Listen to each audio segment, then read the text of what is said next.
Anda kembali menyaksikan Breaking News bersama saya Vena Kintan. Pemirsa, kembali kami ajak Anda untuk menyaksikan jalannya persidangan di Mahkamah Konstitusi hari ini yang tengah agendanya adalah menguji saksi dan ahli. Jika sebelumnya saksi ahli sudah selesai diperiksa di Mahkamah Konstitusi, ini adalah giliran dari sejumlah saksi fakta yang tengah ditanyakan ataupun dimintai keterangan dalam persidangan di Mahkamah Konstitusi. Kita saksikan bersama jalannya persidangan di MK. Penjelasan ya. Dan oleh karena itu dengan berbagai faktor ini semuanya, kemudian dengan berbagai informasi yang kami dapatkan juga dari beberapa pihak ya, seperti yang sudah berkali-kali diulang terkait dengan bansos, kemudian mobilisasi aparatur negara dan lain sebagainya, maka kami tim saksi untuk KPU tingkat nasional menolak untuk menandatangani untuk semua provinsi yang ada. Terima kasih Yang Mulia. Baik. Dari kuasa hukum pemohon, silakan bertanya, kalau sekaligus juga digabung ya untuk 5 saksi ini. Dan saksi mohon dicatat ya nanti, karena semua akan bertanya dan bisa lupa kalau tidak dicatat. Saya bertanya satu-satu kepada saksi, nanti dilanjutkan oleh rekan kami Yang Mulia. Saudara saksi Mirza Zulkarnain, apakah saudara juga melaporkan hal-hal lain yang telah dijelaskan di sini? Ini kan hanya pokok-pokok yang Anda jelaskan yang dilaporkan oleh THN ke Bawaslu. Pertanyaan itu. Yang kedua, ketika peristiwa Desa Bersatu itu, siapa saja yang mendampingi Gibran pada waktu itu? Apa saja yang kemudian menunjukkan bahwa itu, apakah pada waktu itu saudara Gibran itu juga menyampaikan visi Indonesia Maju pada pidato di Indonesia di Desa Bersatu tersebut? Itu kira-kira yang selanjutnya untuk Ahmad Fauzi.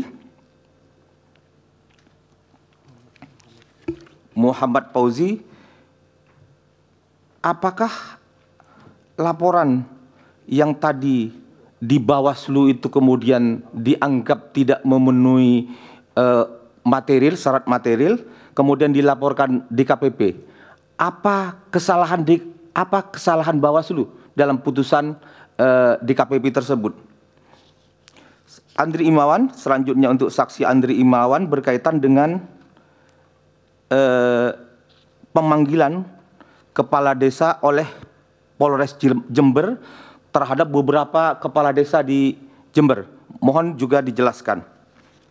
Saya kira itu Yang Mulia, akan dilanjutkan oleh, untuk admin Armas, tadi dinyatakan bahwa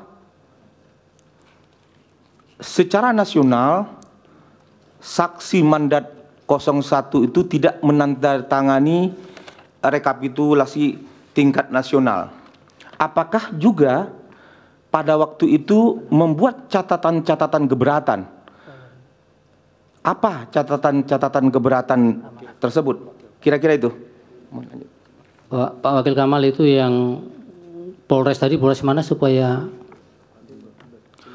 Jember, Jawa Timur Yang Mulia. Dipanggil juga oleh Polres untuk banyak persoalan-persoalan yang berkaitan dengan dana desa dan sebagainya. Bukan, tadi yang dijelaskan sepertinya bukan Polres Jember tadi. Iya, lain ini Yang Mulia. Itu yang tadi itu di Jawa Tengah. Ya. Ini adalah di Jawa Timur. Di Jawa Timur untuk Pak Andri. Pak Andri Yang Mulia. Kalau Jawa Tengah sudah dijelaskan oleh Pak Anies. Ya, ada tambahan dari pertanyaan dari kuasa hukum bahwa berkaitan dengan Polres Jember, nanti dijelaskan Pak Andri. Silakan kuasa hukum yang lain. Saya mau bertanya pada Pak Admin Armas. Dalam penjelasan tadi dikatakan ada perbedaan partisipasi pemilih Pilpres hampir 12 juta. Mungkin lebih ya, karena yang saya tahu dalam catatan saya pemilih Pilpres itu sebesar 164.227.475.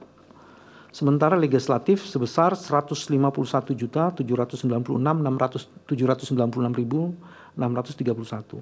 Pertanyaannya adalah ketika saudara meminta penjelasan adanya perbedaan tingkat partisipasi yang begitu lebar antara pilpres dengan legislatif, apa jawaban dari pihak yang saudara tanyakan? Itu yang ya, ada lanjut yang Mas? Ada lagi sebentar. Dalam catatan saya juga ini kepada yang lainnya ya, kepada Mirza. Dalam catatan saya, Saudara Mirza pernah juga melakukan pengaduan kepada KPU berkaitan dengan keberatan atas terbitnya keputusan KPU nomor 1632.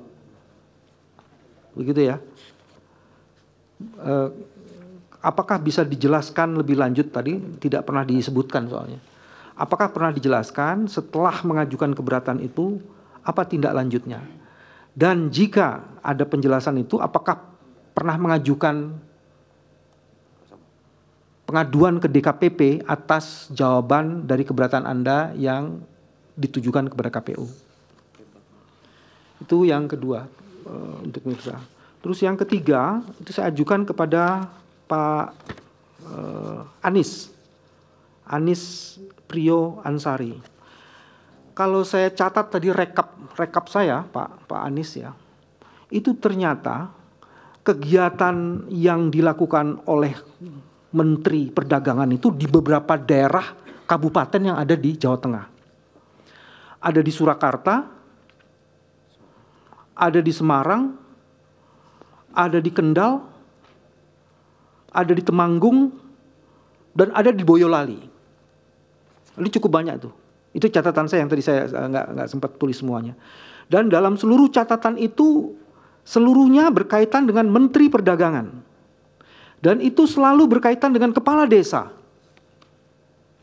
Dengan isu yang berbagai macam. Ada yang digitalisasi sebagai strategi UKM, terus ada rapat koordinasi kepala desa, dan macam-macam. Dari begitu banyak informasi mengenai kegiatan dari menteri, tapi kemudian ketika diminta untuk mengkonfirmasi saksi-saksi yang hadir dari situ, tidak ada yang mau menjadi saksi. Pertanyaan saya, apakah ada ketakutan sehingga mereka menjadi saksi, untuk menjadi saksi, dan apakah ketakutan itu berupa teror atau ketakutan itu karena yang lainnya? Intimidasi dan lain-lainnya. Nah, ini yang menarik karena di seluruh hampir di sebagian besar Jawa Tengah itu terjadi kayak begitu. Dan informasi dari teman saya, Majelis Hakim, hampir puluhan saksi kita mundur gara-gara ini. Jadi itu juga tolong Bu Anies nanti dikonfirmasi. Saya mengajukan 3 pertanyaan itu saja. Terima kasih.